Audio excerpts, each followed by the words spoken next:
Hello everyone, welcome to my YouTube channel. I am Simran Thapar. Last video में मैंने discuss करा था system of linear equations topic. उससे related कुछ क्वेश्चंस भी हमने डिस्कस करे थे। आज हम और 11 क्वेश्चंस डिस्कस करेंगे इस वीडियो में। अगर किसी ने वो लेक्चर नहीं देखा है तो वो पहले वो जाकर देख ले, तभी आज का ये लेक्चर उन्हें क्लियर हो पाएगा। सो सोल्यूशन देखते हैं इस क्वेश्चन का। ये क्वेश्चन IIT JAM 2019 में आया था। न्यूमेरिकल आंसर टाइप क्वेश्चन था ये। हमें यहाँ पर एक सिस्टम गिवन है 3 लीनियर इक्वेशंस का इन 4 अननोन्स, यानी कि 4 वेरिएबल्स हमें गिवन है और पूछा हुआ है सिस्टम के पास कोई सोल्यूशन नहीं होगा के की किस वैल्यू के लिए। अब अगर कोई ये सोचे कि ये हमारे पास नॉन होमोजीनियस सिस्टम है और गिवन है कि सिस्टम के पास कोई सोल्यूशन नहीं है, यानी कि determinant of A will be zero. लेकिन यहाँ पर आप ऑब्जर्व करेंगे जो ये हमारा मैट्रिक्स है ये 4x4 यानी कि स्क्वायर मैट्रिक्स नहीं है, तो यहाँ पर हम डिटर्मिनेंट फाइंड नहीं कर सकते। तो यहाँ पर हमें रैंक मेथड अप्लाई करना होगा। तो सबसे पहले इस सिस्टम के कॉरस्पॉन्डिंग हम ऑगमेंटेड मैट्रिक्स लिख लेते हैं। वो हमारी क्या बनेगी 1 1 1 1 2 3 1 3 5 1 4 k 4 4 5। अब हम रो ऑपरेशंस लगा के इसको एक्लिन फॉर्म में कन्वर्ट कर लेंगे। So R2 tends to R2 minus R1, R3 tends to R3 minus R1। तो हमें क्या मिलेगा 1 0 0 1 1 2 1 2 4 1 3 k माइनस 1 4 0 1। अब हम रो ऑपरेशन लगाएंगे R3 tends to R3 minus 2R2। जब ये रो ऑपरेशन हमने निकाला तो हमें क्या मिलेगा 1 0 0 1 1 0 1 2 0 1 3। यहाँ से हमें मिल जाएगा k माइनस 7 4 0 1। अब हमें क्या गिवन है कि नो सोल्यूशन हो सिस्टम के पास। नो सोल्यूशन कब होता है अगर ए मैट्रिक्स और ऑगमेंटेड मैट्रिक्स का जो रैंक है वो इक्वल ना हो। अगर आप ऑब्जर्व करेंगे के की वैल्यू अगर हमारे पास 7 आती है तो ए का रैंक हमारे पास क्या आएगा 2। ऑगमेंटेड मैट्रिक्स का रैंक क्या आएगा 3। Clearly rank of A is not equal to rank of augmented matrix. So K की वैल्यू जब हमारे पास 7 होगी तब सिस्टम के पास कोई सोल्यूशन नहीं होगा। तो ये इसका आंसर बन रहा है। Late us discuss next question. इस क्वेश्चन में हमें क्या गिवन है alpha beta gamma real numbers है। ये सिस्टम ऑफ लीनियर इक्वेशंस हमें गिवन है और कहा हुआ है सिस्टम के पास कम से कम एक सोल्यूशन होगा, मीन्स एटलीस्ट वन सोल्यूशन होगा। और पूछा हुआ है किन अल्फ़ा या बीटा की वैल्यूज़ के लिए ये बात ट्रू होगी। सोल्यूशन देखते हैं। सो इसको भी हम रैंक मेथड से करेंगे। सबसे पहले हम ऑगमेंटेड मैट्रिक्स लिख लेते हैं। वो हमारा क्या आ जाएगा 1 1 1 1 beta 1 1 1 alpha alpha gamma and beta. So सबसे पहले रो ऑपरेशन लगा के इसको हम एक्लिन फॉर्म में कन्वर्ट कर लेते हैं। रो ऑपरेशन हम अप्लाई करेंगे R2 tends to R2 minus R1, R3 tends to R3 minus R1। So यहाँ से हमें क्या मिल जाएगा 1 0 0 1 beta minus 1 0 1 0 alpha minus 1 alpha gamma minus alpha beta minus alpha. First option देखते हैं। अल्फ़ा अगर 1 है तो गामा इक्वल टू 1 आएगा, ये कह रहा है option A. Alpha is equals to 1 1 0 0 1 beta minus 1 0 1 0 0 1 gamma minus 1 beta minus 1। अब जो हमारे पास कंडीशन गिवन है एटलीस्ट वन सोल्यूशन। हमें ये बात बहुत अच्छे से पता है कि कोई भी अगर सिस्टम है उसके पास सोल्यूशन कब होता है if and only if rank of A is equals to rank of augmented matrix. So यहाँ पर जो हम देख रहे हैं अल्फ़ा इक्वल टू 1 आ रहा है। अगर हमारे पास यहाँ पर हमें रैंक ऑफ ए और ऑगमेंटेड मैट्रिक्स का रैंक अगर इक्वल चाहिए तो बीटा की वैल्यू जो है वो 0 की इक्वल हमें करनी पड़ेगी। यहाँ पर ये R2 रो हमें 0 करनी पड़ेगी, तभी यहाँ पर ये बीटा -1 ये एंट्री भी 0 हो जाएगी, यानी कि बीटा इक्वल टू 1 आएगा। अगर आप ये पुट करके देखते हैं तो ये हमारे पास यहाँ पर बीटा -1 दिस इज 0, तो रैंक ऑफ ए इज़ 1। अब हमें ऑगमेंटेड मैट्रिक्स का रैंक भी 1 लाना है। उसके लिए हमें ये गामा -1 ये एंट्री को भी 0 करना पड़ेगा, यानी कि गामा की वैल्यू 1। अब आप क्लियरली देखेंगे तो ऑगमेंटेड मैट्रिक्स का जो हमारा रैंक है वो भी 1 आएगा। ये दोनों इक्वल आ रहे हैं, यानी कि इसके पास सोल्यूशन होगा।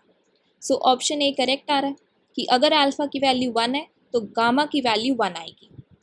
अब हम ऑप्शन बी देखते हैं। ऑप्शन बी में हमें गिवन है कि अगर बीटा की वैल्यू 1 है तो गामा की वैल्यू अल्फ़ा आएगी। बीटा की वैल्यू 1 है तो हमारे पास क्या आ जाएगा 1 0 0 1 0 0 1 0 alpha -1 alpha gamma minus alpha and 1 minus alpha. So अगर बीटा की वैल्यू 1 है, यहाँ से हमारे पास क्या पॉसिबिलिटी हो सकती है, अल्फ़ा की वैल्यू 1 भी हो सकती है और नहीं भी हो सकती है। अगर यहाँ पर अल्फ़ा की वैल्यू हमारे पास 1 आ रही है तो यहाँ पर जो हमारी R3 रो है ये कंप्लीट 0 हो रही है, ये R2 भी 0 है, तो ए का रैंक आप यहाँ से देखेंगे तो 1 आएगा। ऑगमेंटेड का देखेंगे रैंक, वो हमें 1 लाना है। अब 1 लाने के लिए हमें गामा माइनस अल्फ़ा ये एंट्री को 0 करना पड़ेगा, तभी R2 रो हमारी कंप्लीट 0 बन पाएगी। It means gamma minus alpha is 0, this implies gamma is equals to alpha. Next possibility है कि अगर अल्फ़ा की वैल्यू 1 की इक्वल नहीं हो रही है, अगर ये 1 की इक्वल नहीं हो रही है तो ये हमारी जो R3 रो है ये नॉन ज़ीरो रहेगी, यानी कि जो ए का रैंक है वो हमारा 2 रहेगा। अब हमें ऑगमेंटेड मैट्रिक्स का रैंक भी 2 लाना है किसी भी तरीके से। वो हम कब ला पाएंगे, अगर ये R2 रो हमारी कंप्लीट 0 बने, उसके लिए गामा माइनस अल्फ़ा एंट्री को 0 होना पड़ेगा, means gamma equal to alpha होना पड़ेगा। यानी कि अगर बीटा इक्वल टू 1 है तो अगर अल्फ़ा इक्वल टू 1 है या अल्फ़ा नॉट इक्वल टू 1 है, दोनों ही केस में गामा इक्वल टू अल्फ़ा हमारे पास आएगा। ऑप्शन में यही गिवन था तो यह ऑप्शन करेक्ट हो गया। ऑप्शन सी देखते हैं। ऑप्शन सी में हमें कहा गया है कि अगर बीटा 1 की इक्वल नहीं है तो अल्फ़ा इक्वल टू 1 आएगा। Beta is not equal to 1। हम क्या करते हैं, अल्फ़ा को भी हम 1 के अलावा कोई और वैल्यू ले लेते हैं, 2 ले लेते हैं। बीटा भी 2 ले लिया। अब यहाँ पर हम पुट करते हैं तो ये क्या आ जाएगा हमारे पास 1 0 0 1 1 0 1 0 1 2 गामा -2 एंड 0। अब यहाँ से आप देखेंगे तो ए का रैंक हमारे पास 3 आ रहा है, ऑगमेंटेड मैट्रिक्स का रैंक भी हमारे पास 3 आ रहा है। अल्फ़ा की हमने कोई भी वैल्यू ली 1 के अलावा तो भी हमारे पास सोल्यूशन आ रहा है। It means option C wrong हो गया। पर्टिकुलरली अल्फ़ा की 1 वैल्यू के लिए तो हमारे पास ज़रूरी नहीं है कि सोल्यूशन आए, अल्फ़ा की अगर हम वैल्यूज़ बदल रहे हैं तो भी हमारे पास सोल्यूशन आ रहा है। सो ऑप्शन सी यहाँ से डिस्कार्ड हो गया। ऑप्शन डी देखते हैं। ऑप्शन डी में गिवन है gamma equal to 1 then alpha equal to 1।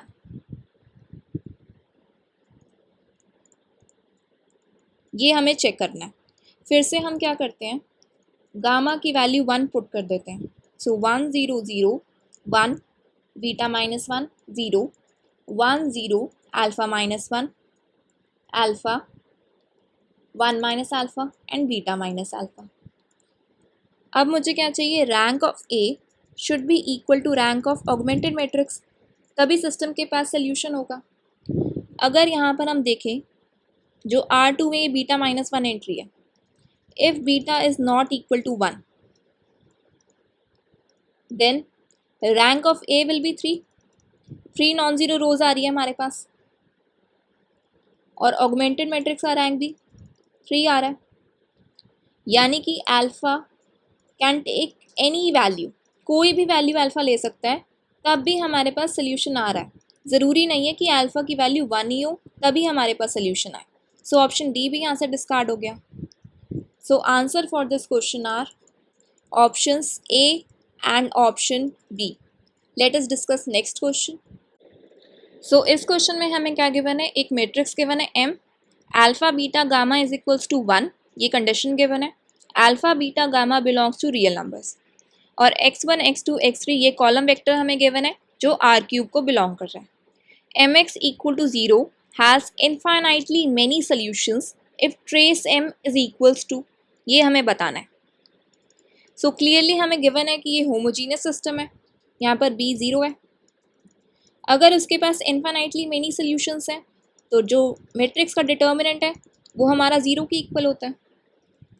इस मैट्रिक्स का हम डिटर्मिनेंट निकाल लेते हैं। Alpha beta gamma -1 -1 gamma -1 +1 1 minus beta equal to 0। इसको फर्दर सॉल्व करा तो alpha beta gamma -1 minus gamma +1 +1 minus beta equal to 0। So यहाँ से हमारे पास क्या आएगा, अल्फ़ा बीटा गामा हमें 1 के इक्वल ऑलरेडी गिवन है। So 1 - 1 minus gamma +1 +1 minus beta equal to 0। अब यहाँ पर देखेंगे तो alpha beta gamma minus alpha आएगा यहाँ पर। This implies alpha plus beta plus gamma, alpha beta gamma को मैंने राइट साइड शिफ्ट कर दिया, equal to 3। This implies trace m equal to 3, और ट्रेस हमारा क्या होता है, सम ऑफ डायगोनल एंट्रीज, उसको हम ट्रेस कहते हैं।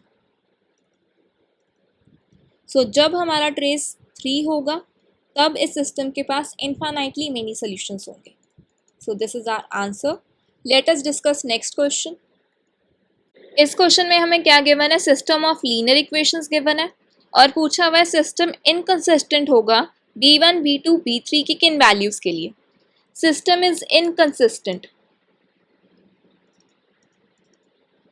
which means system has no solution। No solution के लिए कंडीशन क्या होती है, मैट्रिक्स ए और ऑगमेंटेड मैट्रिक्स का रैंक जो है हमारा इक्वल नहीं होना चाहिए। सो सोल्यूशन देखते हैं, इसको भी हम रैंक मेथड से करेंगे। इसका पहले हम ऑगमेंटेड मैट्रिक्स लिखते हैं, that will be 1 1 0 -1 2 2 2 -1 -2 b1 b2 b3। अब हम रो ऑपरेशंस लगाते हैं और इसको एक्लिन फॉर्म में कन्वर्ट कर लेते हैं। तो फर्स्ट रो ऑपरेशन होगा r2 tends to r2 minus r1, that will be 1 0 0 -1 3 2 2 -3 -2 b1 b2 minus b1 and b3 minus and b3 only। अब हम रो ऑपरेशन क्या लगाते हैं, r3 tends to 3r3 minus 2r2। सो हमें यहाँ से क्या मिल जाएगा, 1 0 0 -1 3 0 2 -3 0 b1 b2 minus b1 2b1 minus 2b2 plus 3b3। अब हमें क्या गिवन है कि ये सिस्टम इनकंसिस्टेंट है। नो सॉल्यूशन के लिए कंडीशन क्या है, ये इस कंडीशन के लिए हमें क्या करना होगा कि 2b1 minus 2b2 plus 3b3 should be equal to 0, should be equal to non zero. Then only rank of A will not be equal to rank of augmented matrix. ये इफ़ एंड ओनली इफ़ हमारे पास condition आएगी। अब हम क्या करेंगे, जो हमारे पास ऑप्शंस गिवन है b1 b2 b3 की वैल्यूज़ के लिए, उसको हम यहाँ पर पुट करके चेक कर लेंगे। ऑप्शन ए में हमें क्या गिवन है, b1 b2 b3, that is 2 2 0। So यहाँ पर हम पुट कर देते हैं 2 into 2 minus 2 into 2 plus 3 into 0। तो हमारे पास 0 आ रहा है, हमें चाहिए non zero. So option A यहाँ से डिस्कार्ड हो गया। ऑप्शन बी में हमें क्या गिवन है, 0 3 2, यहाँ पर पुट करते हैं 2 into 0 minus 2 into 3 plus 3 into 2, ये भी हमारे पास 0 आ रहा है, हमें नॉन ज़ीरो चाहिए था, ये ऑप्शन भी डिस्कार्ड हो गया। ऑप्शन सी में हमें गिवन है b1 b2 b3, this is equal to 2 2 1, so 2 into 2 minus 2 into 2 plus 3 into 1, ये हमारे पास नॉन ज़ीरो आ रहा है, सो ऑप्शन सी करेक्ट हो जाएगा। ऑप्शन डी भी चेक कर लेते हैं, b1 b2 b3, this is equal to 2 minus 1 minus 2, so 2 into 2 minus 2 into minus 1 plus 3 into minus 2, ये भी हमारे पास 0 आ जाएगा, सो ऑप्शन डी भी डिस्कार्ड हो गया यहाँ से। सो इस क्वेश्चन का करेक्ट आंसर क्या बन रहा है, option C. Let us discuss next question. इस क्वेश्चन में हमें बोला हुआ है हमें सी की वैल्यू फाइंड करनी है जिसके लिए सिस्टम ऑफ लीनियर इक्वेशंस के पास कोई सोल्यूशन ना हो, means rank of A is not equal to rank of augmented matrix. इसमें भी हम रैंक मेथड अप्लाई करेंगे। सबसे पहले हम ऑगमेंटेड मैट्रिक्स लिख लेते हैं, 1 3 2 2 7 सी 3 सी 12, यहाँ पर करेक्शन है, यहाँ पर सी नहीं था, यहाँ पर 12 था, 1 2 3, सो हम रो ऑपरेशन लगाते हैं, R2 tends to R2 minus 3 times of R1, R3 tends to R3 minus 2 times of R1, हमें यहाँ से क्या मिल जाएगा, 1 0 0 2 1 C minus 4 3 C minus 9 6 1 minus 1 1। अब हम रो ऑपरेशन लगाते हैं, R3 tends to R3 minus C minus 4 R2, that will be 1 0 0 2 1 0 3 C minus 9 6 minus C minus 4 C minus 9 and 1 minus 1 C minus 3। So हमें यहाँ से क्या चाहिए, rank of A not equal to rank of A augmented B, यानी कि augmented matrix के rank के बराबर ना हो। उसके लिए हमें क्या करना होगा, ये एंट्री अगर मैं ज़ीरो कर देती हूँ तो जो मेरा ए का रैंक है वो 2 रहेगा और ऑगमेंटेड मैट्रिक्स का रैंक 3 आ जाए। मुझे इस तरीके से सी की कंडीशन बनानी है। So 6 minus c minus 4 c minus 9 equal to 0, मुझे ये बनाना है। इसको मैंने ओपन करा, c square minus 13c plus 30 equal to 0, factorize करा तो मेरे पास आएगा c minus 3 c minus 10 equal to 0। अगर हम c की वैल्यू 3 रखते हैं तो क्या होगा, a का रैंक तो हमारे पास 3 आ जाएगा और जो ऑगमेंटेड मैट्रिक्स का रैंक है वो भी 3 आ जाएगा, यानी कि ये तो इक्वल आ गए, तो ये तो हमारे पास यूनिक सोल्यूशन आ गया। पर क्वेश्चन में हमें गिवन है कि हमें नो सोल्यूशन के लिए सी की वैल्यू बतानी है, तो सी की वैल्यू 3 नहीं होगी, सी की वैल्यू 10 होगी, क्योंकि जब आप सी की वैल्यू यहाँ पर 10 पुट करेंगे तो आपके पास ए का रैंक 2 आएगा और ऑगमेंटेड मैट्रिक्स का रैंक 3 आएगा, जो कि क्लियरली इक्वल नहीं है, तो हमारे पास नो सोल्यूशन आ जाएगा। तो सी की वैल्यू 10 आ रही है। So this is our answer. Let us discuss next question. इस क्वेश्चन में हमें system of linear equations given है इस तरीके से, और पूछा हुआ है कि किस वैल्यू के लिए सिस्टम के पास इनफाइनाइट नंबर ऑफ सोल्यूशंस होंगे। So infinite number of solutions के लिए हमारी कंडीशन है determinant equal to 0। So determinant equal to 0 रखा तो 1 1 1 1 minus 1 minus 5 1 minus 1 k is equals to 0। Determinant find कर लेते हैं, 1 माइनस के माइनस 5 माइनस 1 के प्लस 1 minus 5 plus 1 equal to 0। This implies minus k minus 5 minus k minus 1 minus 5 plus 1 equal to 0। This implies minus 2k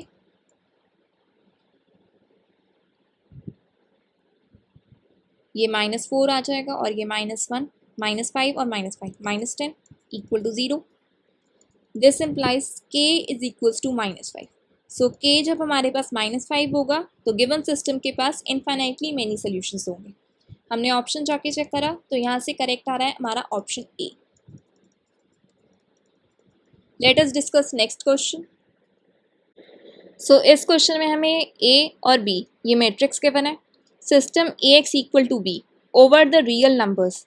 इसके पास पूछा हुआ है अल्फा और बीटा की किन वैल्यूज़ के लिए नो सोल्यूशन, इनफाइनाइट सोल्यूशन या यूनिक सोल्यूशन एग्जिस्ट करेगा. इसको भी हम रैंक मेथड से करेंगे. सो सबसे पहले हम एक ऑगमेंटेड बी यानी कि ऑगमेंटेड मैट्रिक्स लिख लेते हैं. वो हमारे पास क्या आ जाएगा 1 1 2 -1 1 3 1 1 अल्फ़ा 1 3 बीटा. इसमें हम रो ऑपरेशन लगाते हैं. R2 tends to R2 minus R1, R3 tends to R3 minus R1. यहाँ से हमारे पास क्या आ जाएगा 1 0 0 -1 2 5 1 0 अल्फ़ा -2 1 2 बीटा -2. अब हम रो ऑपरेशन लगाते हैं. R2 tends to R2 upon 2. तो हमें यहाँ से क्या मिल जाएगा 1 0 0 -1 1 5 1 0 alpha -2 1 1 beta -2. Finally row operation लगाते हैं. R3 tends to R3 minus 5 R2. तो यहाँ से हमें मिल जाएगा 1 0 0 -1 1 0 1 0 अल्फ़ा -2 1 1 बीटा -7. अब हम ऑप्शंस चेक करते हैं. फर्स्ट ऑप्शन में हमें गिवन है कि नो सोल्यूशन होगा जब बीटा की वैल्यू 7 की इक्वल नहीं है. Option A no solution when beta is not equal to 7. अगर बीटा 7 की इक्वल नहीं है तो अल्फ़ा के लिए हम क्या कंडीशंस देख सकते हैं. या तो अल्फ़ा की वैल्यू 2 हो सकती है या अल्फ़ा की वैल्यू 2 नहीं हो सकती. अगर अल्फ़ा की वैल्यू 2 हमारे पास आती है तो ए का रैंक हमारे पास यहाँ से क्या आएगा 2 आएगा. ऑगमेंटेड मैट्रिक्स का रैंक क्या आएगा 3 आएगा. क्लियरली इक्वल नहीं है तो यहाँ से नो सोल्यूशन हो सकता है. अगर अल्फ़ा की वैल्यू 2 के इक्वल नहीं है तो ए का रैंक हमारे पास 3 आएगा. ऑगमेंटेड मैट्रिक्स का रैंक क्या आएगा वो भी 3 आएगा. क्लियरली ये इक्वल आ रहे हैं तो यहाँ से ये यूनिक सोल्यूशन आ जाएगा. सो ऑप्शन ए हमारे यहाँ से डिस्कार्ड हो गया. नो सोल्यूशन हमेशा तो नहीं आ रहा है जब बीटा की वैल्यू 7 के इक्वल नहीं है. ऑप्शन बी देखते हैं. ऑप्शन बी में हमें गिवन है infinite number of solutions whenever alpha is not equal to 2. अगर अल्फ़ा की वैल्यू 2 के इक्वल नहीं है फिर से हमारे पास दो केसेस बनेंगे. या तो बीटा की वैल्यू 7 की इक्वल हो सकती है या बीटा की वैल्यू 7 की इक्वल नहीं हो सकती है. अगर अल्फ़ा की वैल्यू 2 के इक्वल नहीं है तो ए का रैंक हमारे पास क्या हो जाएगा 3. ऑगमेंटेड मैट्रिक्स का रैंक भी 3 हो जाएगा. क्लियरली ये इक्वल आ रहे हैं तो ये तो यूनिक सोल्यूशन हो जाएगा. इनफाइनाइट सोल्यूशन तो नहीं होगा. यहाँ पर हमें इनफाइनाइट सोल्यूशन के बनता. सो ऑप्शन बी भी डिस्कार्ड हो गया. ऑप्शन सी चेक करते हैं. ऑप्शन सी में हमें गिवन है infinite number of solutions if alpha equal to 2 and beta not equal to 7. Alpha equal to 2. अगर अल्फा की वैल्यू 2 के इक्वल है तो ए का रैंक हमारे पास 2 हो जाएगा. बीटा नॉट इक्वल टू 7 तो उस केस में क्या होगा हमारे पास ऑगमेंटेड मैट्रिक्स का रैंक 3 हो जाएगा. क्लियरली ये दोनों इक्वल नहीं आ रहे हैं यानी कि ये नो सोल्यूशन होगा. पर हमें ऑप्शन सी में बोला हुआ इनफाइनाइट नंबर ऑफ सोल्यूशंस. तो सी ऑप्शन यहाँ से डिस्कार्ड हो गया. ऑप्शन डी देखते हैं. वैसे तो 3 हमारे ऑप्शन डिस्कार्ड हो चुके हैं तो ऑप्शन डी डायरेक्टली करेक्ट हो जाएगा. उसमें हमें गिवन है unique solution if alpha is not equal to 2. अगर अल्फ़ा 2 के इक्वल नहीं है तो ए का रैंक हमारे पास 3 होगा. अब यहाँ से बीटा की कोई मर्जी वैल्यू होती रहे तब भी हमारे पास ऑगमेंटेड मैट्रिक्स जो रैंक है वो 3 ही आएगा यानी कि ये इक्वल आ रहा है. फुल रैंक है तो ये यूनिक सोल्यूशन होगा. सो इस क्वेश्चन का करेक्ट आंसर बन रहा है option D. Let us discuss next question. इस क्वेश्चन में हमें system of linear equations given है such that L plus M plus N equal to 0 और पूछा हुआ सिस्टम के पास किस टाइप का सोल्यूशन होगा। इसको भी हम रैंक मेथड से करेंगे। सबसे पहले हम इसका ऑगमेंटेड मैट्रिक्स लिख लेते हैं। That will be -2 1 1 1 -2 1 1 1 -2 L M N। Row operation apply करते हैं।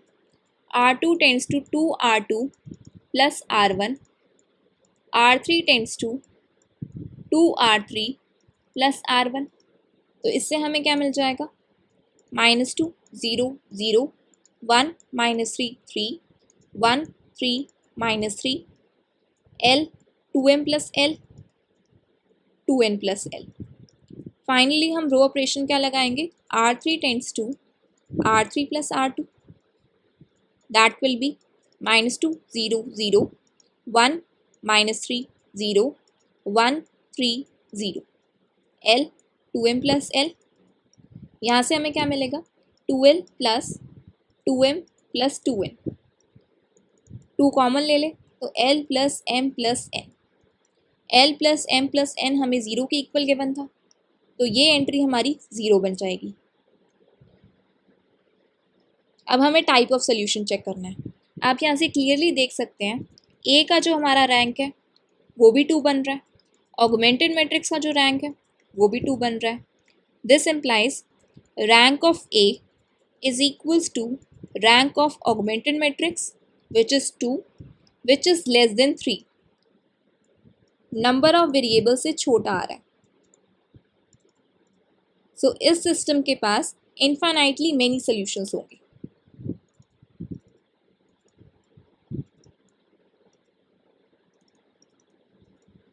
हमने ऑप्शंस जाके चेक करा तो हमारा करेक्ट बनेगा यहाँ से option C. So answer is option C. Let us discuss next question. ये काफ़ी इंटरेस्टिंग क्वेश्चन है। इस क्वेश्चन में हमें एस एक सेट बना के दिया हुआ है जहाँ पर ये ए बी सी डी ये वेरिएबल्स R4 को बिलोंग करते हैं। ये हमें सिस्टम गिवन है और बोला हुआ है इसके पास इनफाइनाइटली मेनी सोल्यूशंस होंगे। इनफाइनाइटली मेनी सोल्यूशंस का मीनिंग क्या है, डिटर्मिनेंट हमारा 0 होगा। हम डिटर्मिनेंट निकाल के देख लेते हैं। 3 1 D 8 4 -1 5 10 5 3। ये हमें 0 की इक्वल लाना है। चेक करते हैं। 3 12 minus 12 plus 5 -8 3 -5D plus 10 -1 -4D। इसको जब मैं ओपन करती हूँ तो 3 × 17 -24 प्लस 40D -10 -40D। 40D यहाँ से कैंसिल हो रहा है। ये मेरे पास आएगा 51 -34, that will be 17 which is clearly not equal to 0। तो और हमें क्या दिया हुआ था, सेट एस में इनफाइनाइटली मेनी सोल्यूशंस होंगे इस सेट के पास, जबकि जो कंडीशंस हैं उसके अकॉर्डिंगली हमारा डिटर्मिनेंट 0 आना चाहिए था। हमारे पास आ गया 17 equal to 0 which is absurd. So clearly this set S is empty set. तो ये ऑप्शन हमारा बन रहा है A part correct. Let us discuss next question. इस क्वेश्चन में भी हमें सिस्टम ऑफ इक्वेशंस गिवन है जहाँ पर के जो है रियल को बिलोंग करता है। बोला हुआ इनफाइनाइट नंबर ऑफ सोल्यूशंस होंगे। इनफाइनाइट नंबर ऑफ सोल्यूशंस के लिए डिटर्मिनेंट 0 रहता है, वो हम निकाल के देख लेते हैं।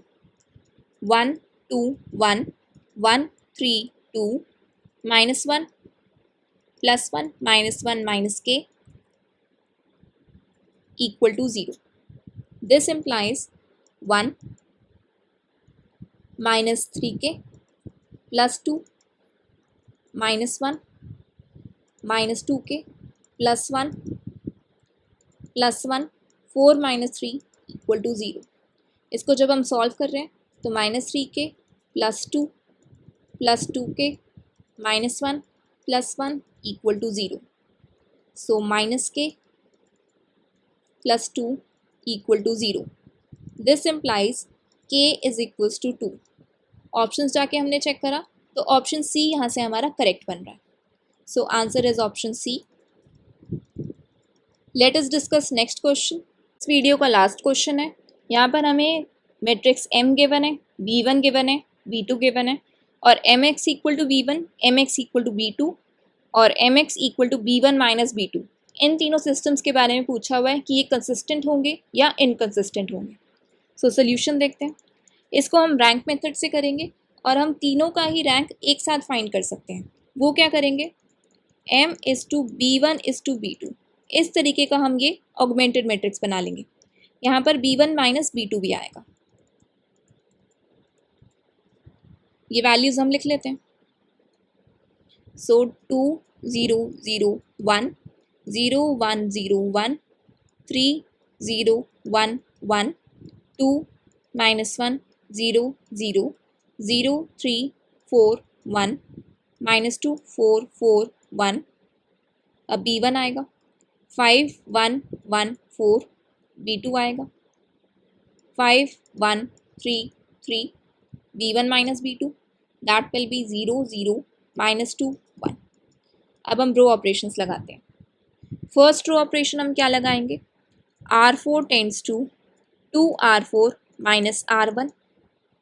सो यहाँ से हमें क्या मिल जाएगा, 2 0 0 0 0 1 0 2 3 0 1 माइनस 1 2 माइनस 1 0 माइनस 2 0 3 4 2 माइनस 2 4 4 4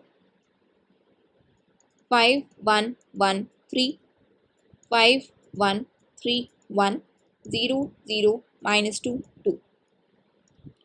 अब इस 1 के नीचे वाली एंट्री हमने ये 0 बनानी है. तो R4 tends to R4 minus 2 R2. सो यहाँ से हमें क्या मिल जाएगा, 2 0 0 0 1 0 0 3 0 1 minus 1 2 minus 1 0 0 0 3 4 minus 4 minus 2 4 4 minus 4 5 1 1 1 5 1 3 minus 1 0 0 minus 2 2.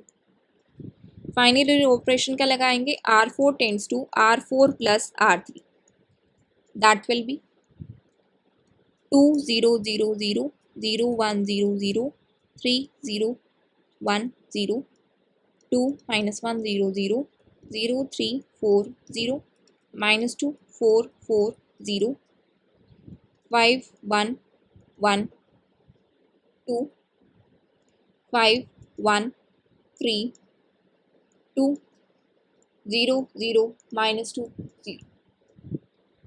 So MX equal to B1. ये सिस्टम हम चेक करते हैं कंसिस्टेंट है या नहीं. M का हम रैंक देखें 3 आ रहा है. M इज टू B1 का जब हम रैंक देखते हैं वो 4 आ रहा है. Clearly rank of M is not equal to rank of augmented matrix. So यहाँ से हमारे पास ये नो सोल्यूशन यानी कि इनकंसिस्टेंट बनेगा. Similarly MX equal to B2 के लिए देखा तो M का रैंक 3 है. रैंक ऑफ ऑगमेंटेड मैट्रिक्स वो हमारा क्या आ रहा है, 4 आ रहा है. Clearly they are not equal.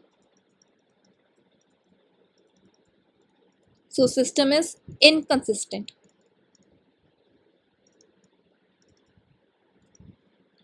MX equal to B1 minus B2.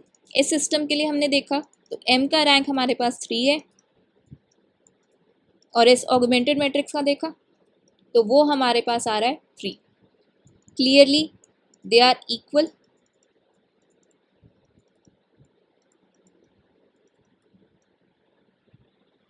तो ये आ जाएगा हमारे पास infinite solutions. Means system is consistent. अब हम ऑप्शंस जाके देखें तो ए ऑप्शन में कह रहा है कि दोनों ही सिस्टम्स इनकंसिस्टेंट है. ए ऑप्शन करेक्ट है. ऑप्शन बी में कह रहा है कि ये सिस्टम्स कंसिस्टेंट है which is wrong. Option C में कह रहा है कि ये दोनों सिस्टम्स हमारे कंसिस्टेंट है which is correct. Option D is obviously wrong. तो इस क्वेश्चन के आंसर क्या बनेंगे, ऑप्शंस ए एंड सी। अब ये एक होमवर्क क्वेश्चन है, आप इस क्वेश्चन को ट्राई कीजिए और इसका आंसर आप कमेंट सेक्शन में बताइए। Thank you for watching my video. Please like share and subscribe my channel.